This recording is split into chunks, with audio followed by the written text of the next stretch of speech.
NTA यानी कि national testing agency जो जेईई मेंस 2025 को कंडक्ट करा रही है और पहला सेशन जनवरी में प्लान किया गया है। जो last date of form submission था वो 22 नवंबर था और आई होप आप सब लोगों ने फॉर्म सबमिट किया होगा। जिन भी बच्चों का फॉर्म सबमिट हो चुका है उनके लिए आप सबको पता ही होगा कि एक करेक्शन विंडो दिया गया है। बहुत सारे स्टूडेंट्स ने रिक्वेस्ट किया था और ये आप लाइन पढ़ के समझ सकते हैं और उसी के बेसिस पर एनटीए ने सिर्फ और सिर्फ कह सकते हो 24 घंटे का या उससे थोड़ा सा ज़्यादा विंडो दिया है कि आप अपना कुछ इन्फॉर्मेशन करेक्ट कर सकते हैं। वो क्या इन्फॉर्मेशन है वो मैं इस वीडियो में बताने वाला हूँ और किस टाइम तक आप कर सकते हो। तो डेट तो आपको पता ही चल गया होगा, 26 नवंबर यानी कि आज से कल रात के 11:30 तक आपको करना है और वो करना है एज़ पर एनेक्सर 1। एनेक्सर 1 पर जाने से पहले कुछ गाइडलाइन है वो आप डेफिनेटली रीड कर लें। वो ये है कि जो भी करेक्शन आप कर रहे हो वो आप बहुत केयरफुली करना, क्योंकि इसके बाद आपको कोई मौका मिलने वाला नहीं है। दूसरा, 22 नवंबर का जो डेडलाइन था वो आप लोगों ने ये तो देखा ही होगा कि 22 नवंबर के बाद एक्सटेंशन कोई भी नहीं मिला। जितने भी लोगों ने फॉर्म भरा होगा सिर्फ वही लोग जेईई मेंस का जो जनवरी वाला सेशन है वो अटेंड कर पाएंगे। अब फिलहाल हम लोग चलते हैं जेईई मेंस के एनेक्सर 1 पर, जिसमें क्या क्या चीज़ें आप चेंज कर सकते हैं और क्या क्या चीज़ें आप चेंज नहीं कर सकते। तो सबसे पहले क्या चीज़ें आप चेंज नहीं कर सकते हैं उस पर देखते हैं।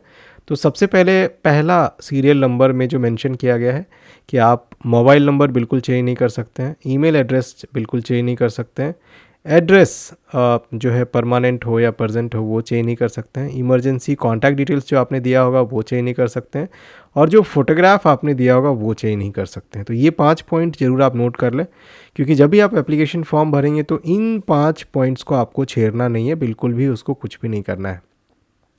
कुछ चीज़ें जिसमें आप कोई भी एक फील्ड चेंज कर सकते हैं, उसमें आपको यहाँ पर ऑप्शन दिया गया है कि 3 यानी कि कैंडिडेट नेम या फादर नेम या मदर नेम, इनमें से कोई एक आपको चेंज करने का ऑप्शन रहेगा। तो या तो आप अपना नाम चेंज कर सकते हैं या फादर का नाम चेंज कर सकते हैं या मदर का नाम चेंज कर सकते हैं। तो आपको डिसाइड करना पड़ेगा कि कौन सा आपने गलत भरा हुआ है और आई एम श्योर सब ने ये तीनों में से कोई एक ही गलत भरा होगा वर्स्ट के सिनेरियो में, और कई लोगों ने तो नहीं ही भरा होगा, सब ने करेक्ट तरीके से भरा होगा, तो उनको इसमें ज़्यादा जाने की ज़रूरत नहीं है, राइट।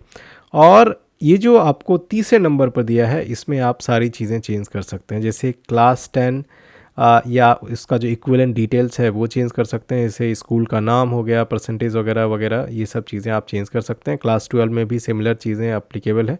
पैन कार्ड नंबर में अगर कोई मिस्टेक है तो चेंज कर सकते हैं। तो ये तीनों डॉक्यूमेंट के जो डिटेल्स है डेफिनेटली आप चेक करके चेंज कर सकते हैं, राइट। और दूसरा, जो आपने एग्ज़ाम सिटीज़ सेलेक्ट किया हुआ है वो भी आप चेंज कर सकते हैं if you want. Exam city selection में आपको चेंज करने का मौका मिलेगा और मीडियम में भी मिलेगा, राइट। तो इसका कहने का मतलब ये है कि आप भले चेंज कर दो, बट एनटीए नहीं मानती है कि आपके दिए हुए प्रेफरेंस के बेसिस पर ही आपको चॉइसेस मिलना चाहिए। जहाँ पर भी अवेलेबिलिटी दिखेगा एनटीए आपके परमानेंट और प्रेजेंट एड्रेस के बेसिस पर आपका सेंटर वहाँ पर दे देगा, राइट। अब यहाँ पर और भी चीज़ें हैं जो आप चेंज कर सकते हैं 5वें नंबर पर, जिसमें सारी चीज़ें अलाउड है चेंज करना। जैसे आप अपना डेट ऑफ बर्थ चेंज कर सकते हैं, जेंडर चेंज कर सकते हैं, कैटेगरी अगर आपने गलत भरा हुआ है तो वो चेंज कर सकते हैं, सब कैटेगरी आपने गलत भरा हुआ है या पीडब्ल्यूडी आपने नहीं भरा है तो वो भी चेंज कर सकते हैं, और सिग्नेचर चेंज कर सकते हैं। तो ये जो 5 फील्ड है डेफिनेटली आप नोट कर लें। डेट ऑफ बर्थ, बहुत सारे लोगों ने क्वेरी डाला था कि मेरा गलत है या आधार कार्ड से नहीं है, जो भी है, तो आपका जो भी करेक्ट है आप वो ज़रूर डालें यहाँ पर और उसको आप चेंज कर सकते हैं, राइट। और दूसरा ये है कि आप पेपर, बहुत सारे बच्चों ने मेरे को मैसेज किया था कि मैं पेपर ऐड करना भूल गई या भूल गया कि मुझे पेपर 1 पेपर 2 दोनों देना था, बट मैंने पेपर 1 ही दिया, तो वो लोग भी इसमें चेंज कर सकते हैं, वो पेपर फिर से सेलेक्ट कर सकते हैं। तो ये छठा पॉइंट था, राइट। तो अब ये सब चेंजेस जब आप कर रहे होंगे और इससे फ़ी वगैरह में कोई अंतर आता है तो डेफिनेटली ये आपको पे करना पड़ेगा, और ये नॉन रिम्बर्सेबल फ़ी होता है, यानी कि आपको वापस मिलने वाला नहीं है, राइट। तो जब भी आप ये चेंजेस करेंगे तो उसके बेसिस पर अगर कोई पेमेंट आता है तो जब तक आप वो पेमेंट नहीं करेंगे तब तक वो आपका चेंज है वो एक्सेप्टेबल नहीं होगा और एप्लीकेबल नहीं होगा। तो ये ज़रूर ध्यान रखें कि जब भी आप कोई चेंज करते हैं तो पेमेंट, जो एप्लीकेबल पेमेंट वहाँ पर आ रहा है वो कर दे, उसके बेसिस पर ही आप चेंज कर सकते हैं और वही एक्सेप्टेबल भी माना जाएगा, अदरवाइज़ नहीं माना जाएगा, राइट।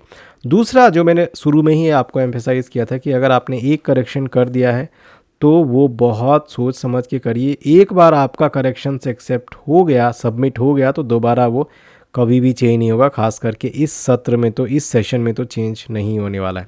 तो ये सारे गाइडलाइंस है। और आपको कोई भी क्वेरी होती है आप जेईई मेंस के वेबसाइट पे जाके या उस पर ईमेल कर सकते हैं, कॉल कर सकते हैं।